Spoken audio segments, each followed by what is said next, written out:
पिछले 7 दिनों में आज ईरान ने तल अवीव पर अब तक का सबसे बड़ा और तगड़ा हमला किया है। 2 रोज़ पहले होने वाला हमला भी इस रीसेंट टाइमलाइन का एक बड़ा हमला था, लेकिन आज जो हुआ है उसको ना नेतन्याहू रोक पाया, ना उनकी फौज रोक पाई, ना डिफेंस सिस्टम, ना आयरन डोम, कुछ भी नहीं रोक पाया।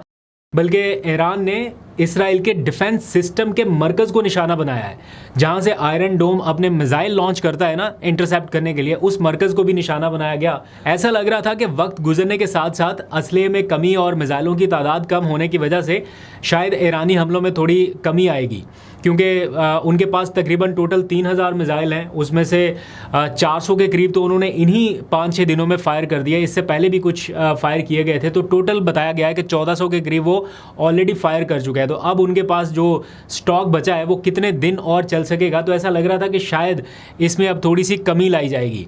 लेकिन जिस तरह से आज हमला किया गया है, अल जज़ीरा के मुताबिक आज के हमलों ने एक्सटेंसिव डैमेज यानी शदीद नुकसान पहुंचाया है, और ये बिल्कुल इसराइल के दिल तल अवीव के बिल्कुल मरकजी हिस्से में आज किए गए हैं, जिसके नतीजे में तल अवीव स्टॉक एक्सचेंज और एक सुरोका मेडिकल सेंटर है, उसके करीब मौजूद इसराइली फ़ौज का एक अहम कमांड एंड कंट्रोल सेंटर समेत जो इंटेलिजेंस हेडक्वार्टर था उसको निशाना बनाया गया है, और अच्छा खासा नुकसान हुआ है। और हमलों की शिद्दत इस कदर शदीद थी कि बड़ी बड़ी इमारतें लर्ज़ उठी हैं। ये आप विजुअल्स में देख रहे होंगे कि किस तरह से इन इमारतों का हाल हुआ, मतलब बिल्कुल मलबे का ढेर बन चुकी हैं। लगभग वैसी सूरत हाल है जैसी गज़ा के बहुत सारे इलाकों में हमने देखी है कि इमारतें बड़ी बड़ी जो थीं एक लम्हे में मलबे का ढेर बनी। बिल्कुल वैसा ही नक्शा, वैसी सूरत हाल इसराइल के बिल्कुल मरकज़ी हिस्से में की जा रही है।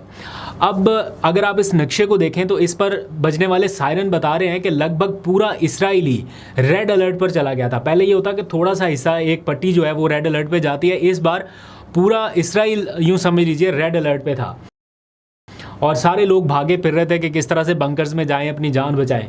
ईरानी वज़ीर ख़ारजा जो हैं अब्बास अराग़ची, उन्होंने अपने सोशल मीडिया प्लेटफॉर्म पर ये लिखा है आज के इस हमले की तफसील के हवाले से कि आज ईरानी फोर्सेस ने सही निशाने पर हमला किया और इसराइली फ़ौज का एक अहम कमांड, कंट्रोल और इंटेलिजेंस हेडक्वार्टर तबाह कर दिया गया है।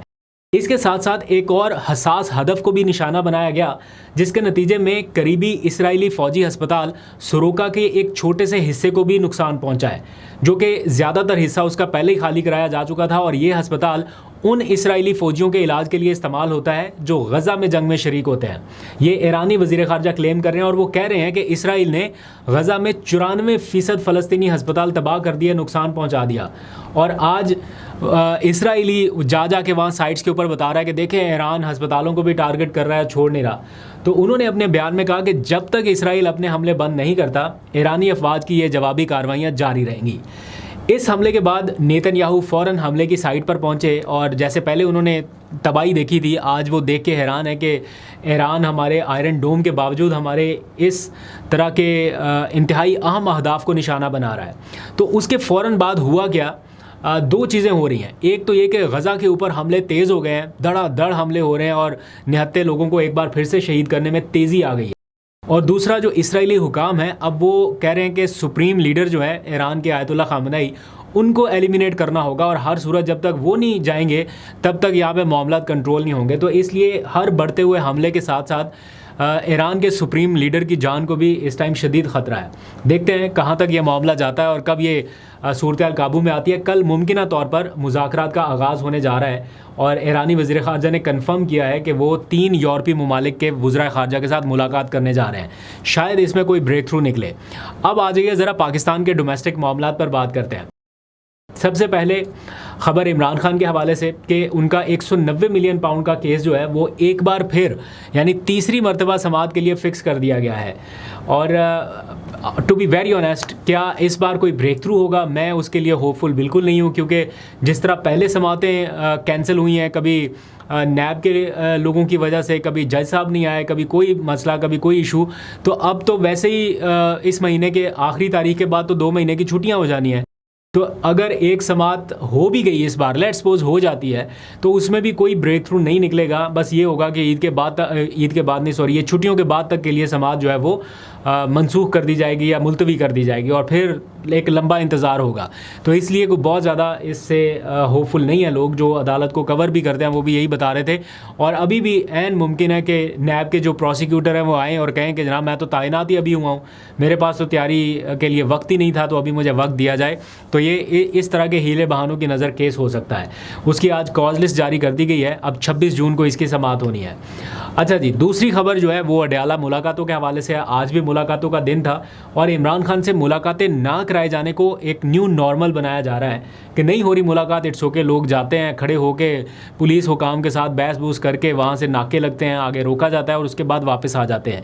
मेरा ख्याल है जो हफ्ते में 2 मुलाकातें होती थी 6-6 लोगों की, यानी 12 लोग उनसे मिल सकते थे, 6 लोग फैमिली के और 6 लोग दोस्त अहबाब या पार्टी के रहनुमा।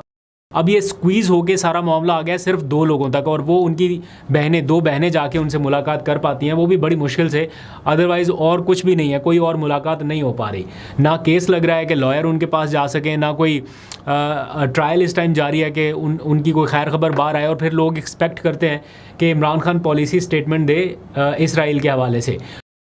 उनकी टाइमलाइन भरी पड़ी है ट्वीट से, आज भी लोग निकाल के बता रहे हैं। मुझे नहीं समझ आती कि या तो कोई ऐसी शख्सियत हो ना जिसका कभी कोई स्टेटमेंट आया ही नहीं है, और कोई अभाम हो कि यार इसके मौक़िफ़ के बारे में कोई ऐसा अभाम है कि यार पता नहीं क्या इनका मौक़िफ़ रहेगा। उनकी तो हर चीज़, उनका तो पूरा नैरेटिव इस हवाले से क्लियर है। फिर भी पता नहीं लोग क्यों बजाय इसके कि जेल में कैद, नाहक कैद शख्स की रिहाई का मुतालबा किया जाए। वो किसी ने क्या खूब लिखा था, ओन अब्बास साहब ने, उन्होंने, ओन अब्बास नाम है शायद उनका, ओन खोसा, यस, ओन खोसा साहब ने लिखा था कि बजाय इसके कि एक बेगुनाह की या कैदी की रिहाई का मुतालबा किया जाए, उससे ट्वीट का मुतालबा किया जा रहा है कि आप ट्वीट करें। मतलब लोगों का इस हद तक लेवल चला गया है कि एक शख्स के साथ अगर ज़्यादती हो रही है तो उसके साथ और हो, और इस तरह से एंजॉय कर रहे हैं। एनी हाउ मौक़िफ़ उनका बड़ा क्लियर है, बड़ा वाज़ेह है, और वो सारा इस टाइम सोशल मीडिया टाइमलाइंस पर है। आज की एक और सबसे अहम डेवलपमेंट जो डोमेस्टिक हालात के हवाले से है या अदालती मामलात के हवाले से, वो है इस्लामाबाद हाई कोर्ट के कायम मुकाम चीफ जस्टिस सरफराज डोगर की तैनाती के हवाले से कि अब वो कायम मुकाम चीफ जस्टिस कुछ देर और रहेंगे, क्योंकि सुप्रीम कोर्ट ने जजेस ट्रांसफ़र के ख़िलाफ़ इस्लामाबाद हाई कोर्ट के जो बाकी जजेस थे 5 जजेस, उनकी दरख्वास्त मुस्तरद कर दी है।